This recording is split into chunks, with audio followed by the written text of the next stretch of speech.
అదే RTV app వార్తల్ని క్షణాల్లో చదివే అవకాశం ఉంటుంది. ఒక న్యూస్ పేపర్, ఒక టెలివిజన్ ఛానల్ మీ చేతుల్లో ఎప్పుడూ ఉంటాయి.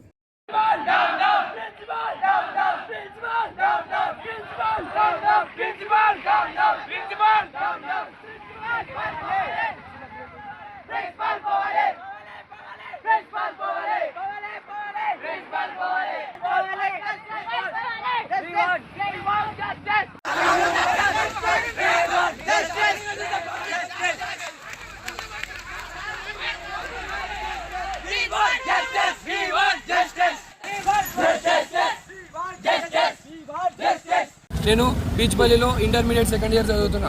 అట్లయితే మా ప్రిన్సిపల్ నేను ఫస్ట్ ఇయర్లో ఉన్నప్పుడు ఆయనని ఇప్పటివరకే వేరే రెండు స్కూళ్ళల్లో సస్పెండ్ చేసిన ప్రిన్సిపల్ని నేను ఏ కాలేజ్కి పంపాలని చూస్తుంటే గద్వాల జిల్లా అయితే తెలంగాణలో ఎక్కడో మూలకు ఉంది. ఆ జిల్లాలో విద్యార్థులు ఎవరు ఏమనలేరన్న ఒక తప్పుడు అభిప్రాయంతో నేడు ఆ ప్రిన్సిపల్ని మా కాలేజ్కి పంపించారు. ఆ ప్రిన్సిపల్ ఎట్లా అంటే కనీసం టోపీ పెట్టుకుంటే టీసీ ఇస్తాను నీకు, ఇంకా చిన్న దాంట్లోకి కొట్టడం, అసలు ఏమన్నా ఎదురు తిరిగినామంటే అయిపోయి సస్పెండ్ చేయడం, పేరెంట్స్ కి రెస్పెక్ట్ ఇవ్వకుండా మాట్లాడడం. మా కాలేజీలో మా క్యాంపస్ లో ఒక్క సీటు 45,000 కూడా అమ్ముకున్నాడు మా ప్రిన్సిపల్.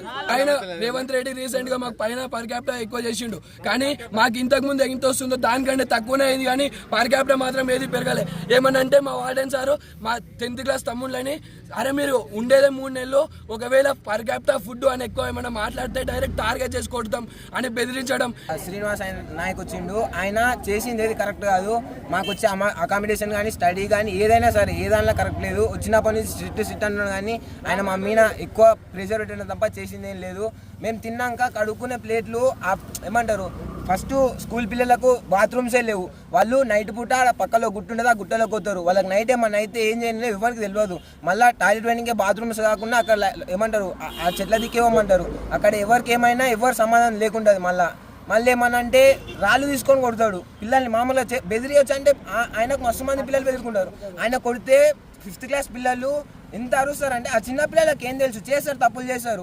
ఎంత గట్టి అంటే ఆ పిల్లలు అరుస్తుంటే భయం అవుతుంటుంది మాకు, అంత ఘోరంగా కొట్టింది ఆయన. మేము బీచ్పల్లి మా విద్యా సంస్థ స్కూలు కాలేజ్ 2 ఉన్నాయి అక్కడ నుంచి మా ప్రిన్సిపాల్ అక్కడ నుంచి వెళ్ళిపోయి మాకు కరెక్ట్గా మా బీచ్పల్లి సంస్థ న్యాయం మీద నడవాలి, మాకు రావాల్సిన అకామిడేషన్ స్టడీ మొత్తం మాకు రావడానికి బీచ్పల్లి నుంచి కలెక్టర్ ఆఫీస్కి ఇప్పటికీ 17 కిలోమీటర్లు నడుస్తున్నాం. మేము మా పోరాటం మేము గెలిచేదాకా ఇట్లే పోతుంటాం, ఎంత దూరమైనా సరే. మరిన్ని వీడియోస్ కోసం ఛానల్ ని సబ్స్క్రైబ్ చేయండి. లేటెస్ట్ అప్డేట్స్ కోసం వాట్సాప్ ఛానల్ ని ఫాలో అవ్వండి. ఆ లింక్ డిస్క్రిప్షన్ లో ఉంది.